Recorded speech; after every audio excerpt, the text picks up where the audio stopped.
बाबा रामदेव ने योग को विश्व पटल पर पहुंचाकर मानवता की जो सेवा की है, दुनिया उसके लिए बाबा की सदैव आभारी रहेगी। एलोपैथिक चिकित्सा पद्धति और कोरोना ड्यूटी के दौरान दिवंगत डॉक्टरों पर टिप्पणी करने वाले बयानों पर बाबा रामदेव को अब चारों तरफ से घेरने की कोशिश की जा रही है। छत्तीसगढ़ की राजधानी रायपुर के सिविल लाइन थाने में उनके खिलाफ शिकायत दर्ज की गई है। इंडियन मेडिकल एसोसिएशन की रायपुर इकाई ने उनके खिलाफ लिखित शिकायत की है।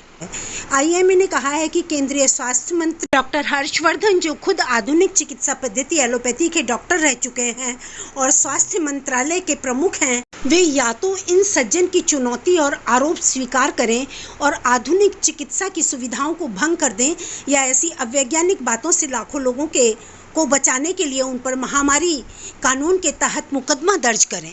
बाबा रामदेव ने कहा, मैं डॉक्टर्स का सम्मान करता हूं, मॉडर्न मेडिकल साइंस का सम्मान करता हूं, सबका सम्मान करता हूं और कहना चाहता हूं कि आयुर्वेद का अपमान क्यों किया जाता है।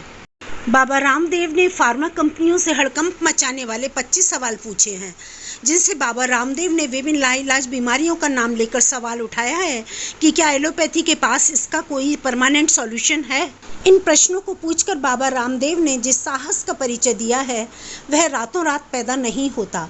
यह सारी जिंदगी की तपस्या, मेहनत, देशभक्ति और निस्वार्थ समाज सेवा के प्रति समर्पण का ही परिणाम है कि बाबा रामदेव सिस्टम के विरुद्ध आवाज उठा रहे हैं। बाबा के जीरो से हीरो बनने का रोचक एवं प्रेरक वृत्तांत आइए आपको सुनाती हूँ। स्वदेशी आंदोलन के प्रमुख लीडर और पतंजलि योग पीठ के संस्थापक योग गुरु बाबा रामदेव को आज भारत ही नहीं बल्कि पूरी दुनिया में जाना जाता है। शुरुआत में योग गुरु के रूप में प्रसिद्ध हुए बाबा रामदेव को आज किसी पहचान की जरूरत नहीं। अपने योगा और भ्रष्टाचार के विरुद्ध लड़ाई के लिए उन्हें आज हर व्यक्ति जानता है। एक बाबा बनने से लेकर पतंजलि जैसी लगातार प्रसिद्ध होती कंपनी बनाने तक का यह सफर वाकई बहुत रोचक है। हरियाणा राज्य में महेंद्रगढ़ जिले के अलीपुर में 12 दिसंबर सन 1965 को बाबा रामदेव का जन्म हुआ। उनके पिता का नाम श्री राम निवास यादव और माता का नाम गुलाबो देवी है। बाबा रामदेव का वास्तविक नाम रामकृष्ण यादव था। बाबा रामदेव ने अपनी कक्षा 8 तक की पढ़ाई अपने नज़दीकी गांव शहजादपुर में पूरी की। इसके कुछ समय पश्चात वे खानपुर गांव के एक गुरुकुल में योग और संस्कृत की शिक्षा लेने के लिए चले गए। वहां उन्हें योगाचार्य बलदेव जी से योग व संस्कृत की शिक्षा ली।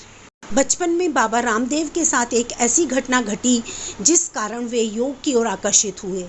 कहते हैं कि जब बाबा छोटे थे तब उनके शरीर का बायां हिस्सा पक्षघात से पीड़ित हो गया था और इसका इलाज सिर्फ योग था। उनको बताया गया कि अगर वे योग करें तो इस बीमारी से दूर हो सकते हैं। बाबा रामदेव ने रोजाना योग किया और कुछ समय के बाद बाबा रामदेव की पैरालिसिस की ये समस्या दूर हो गई। योग का यह चमत्कार देखकर बाबा रामदेव बहुत प्रभावित हुए और उन्होंने योग का अध्ययन करने का फैसला किया और योगाभ्यास पर ध्यान देने लगे। यह उनके जीवन का बहुत बड़ा कदम था। धीरे धीरे बाबा रामदेव जब बड़े हुए तो वे जींद जिले में आचार्य धर्मवीर के गुरुकुल में शामिल हो गए और हरियाणा में लोगों को योग की शिक्षा देने लगे। इसके पश्चात बाबा रामदेव ने कुछ साल भारत की परंपराओं और प्राचीन संस्कृति को सीखा और ध्यान करना शुरू कर दिया। युवा होने पर बाबा रामदेव ने संन्यास लेने का फैसला किया और बाबा बन गए। उन्होंने अपना नाम रामकृष्ण बदल दिया और बाबा रामदेव कहलाने लगे। योग के बारे में गहन अध्ययन करने के लिए बाबा रामदेव हिमालय की यात्रा पर गए और वहां पर रहकर कई साधुओं से बाबा रामदेव की मुलाकात हुई। उन योगियों से बाबा रामदेव को योग के बारे में अनेक जानकारियां प्राप्त हुई। हिमालय से लौटने के बाद सन 1980 में बाबा रामदेव की मुलाकात आचार्य बालकृष्ण से हुई और वे हरिद्वार पहुंच गए। बाबा रामदेव ने सन 1995 में दिव्य योगा मंदिर संस्थान की स्थापना की, जिसका प्रमुख उद्देश्य जनता के बीच योगा का प्रचार प्रसार करना था। इसके माध्यम से वे योग का प्रचार प्रसार करने लगे और स्वयं लोगों को योग की शक्ति और योग का अभ्यास कराने लगे।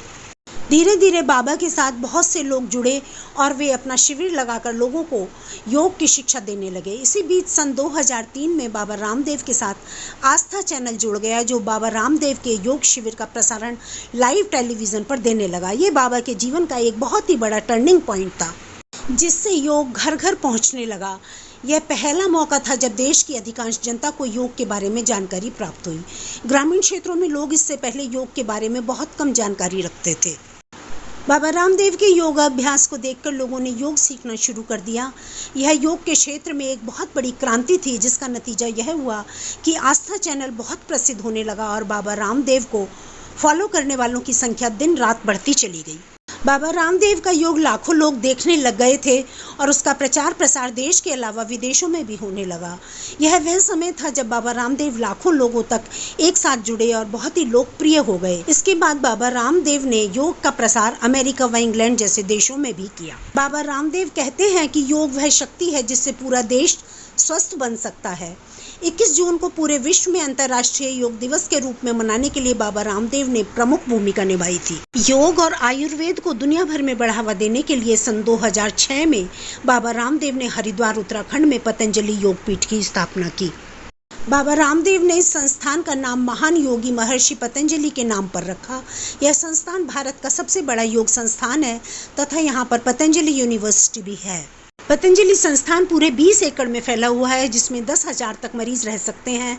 पतंजलि संस्थान में आयुर्वेद के अलावा दूसरी पद्धति द्वारा इलाज भी संभव है।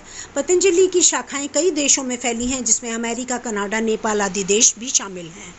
पतंजलि संस्थान में ही पतंजलि आयुर्वेद लिमिटेड कंपनी है, जिसकी स्थापना बाबा रामदेव व आचार्य बालकृष्ण ने की। आचार्य बालकृष्ण इस कंपनी के सीईओ हैं।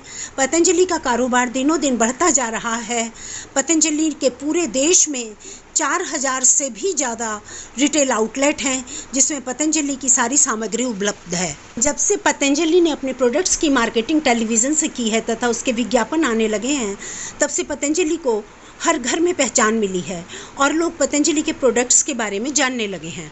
बाबा रामदेव पतंजलि के प्रोडक्ट्स का प्रमोशन करते हैं और विज्ञापन में नजर आते हैं, जो कि इन प्रोडक्ट्स को एक अलग पहचान देता है। पतंजलि आज बहुत सारे प्रोडक्ट्स का निर्माण कर रहा है, जिसमें पतंजलि आयुर्वेद का घी, दंतकांति टूथपेस्ट, पतंजलि शहद, पतंजलि आटा, दलिया, नमक, पतंजलि च्यवनप्राश, पतंजलि एलोवेरा जेल, पतंजलि साबुन व पतंजलि सरसों तेल बहुत प्रसिद्ध प्रोडक्ट्स हैं। पतंजलि का व्यापार लगातार बढ़ रहा है, जिस कारण पतंजलि का वार्षिक टर्नओवर हर साल बढ़ता जा रहा है। 2015 में पतंजलि का टर्नओवर 2500 करोड़ था, 2016 में 5000 करोड़ और 2020 में 25,000 करोड़ का टर्नओवर रहा। बाबा रामदेव आज स्वदेशी आंदोलन के प्रमुख नेताओं में से एक हैं।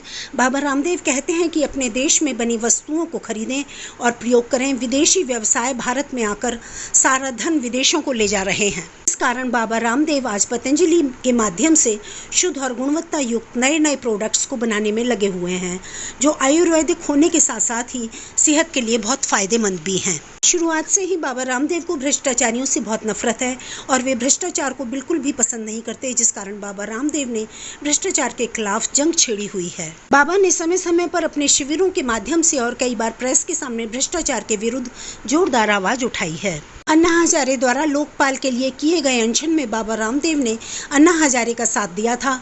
बाबा ने स्वयं 4 जून 2011 को रामलीला मैदान में दिल्ली में भ्रष्टाचार के विरुद्ध सत्याग्रह किया था।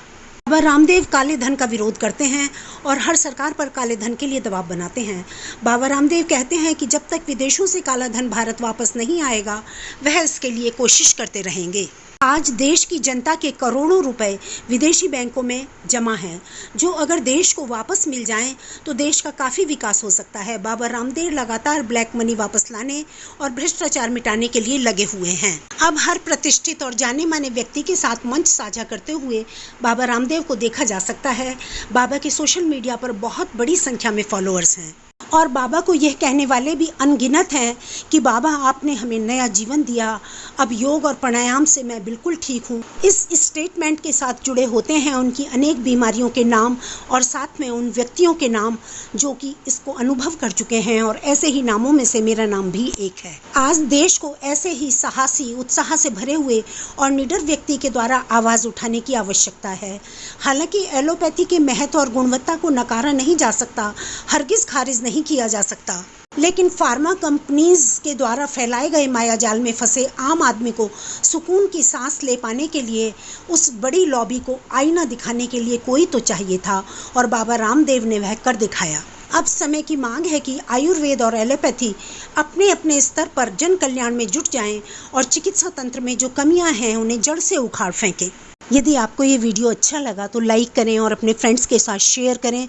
अभी आपने यदि मेरे चैनल को अभी तक सब्सक्राइब नहीं किया है तो कृपया लाइफ इज़ प्रेशियस को सब्सक्राइब करें, और यदि सब्सक्राइब कर चुके हैं तो बहुत बहुत धन्यवाद। Thanks for watching this video. See you soon with a new video.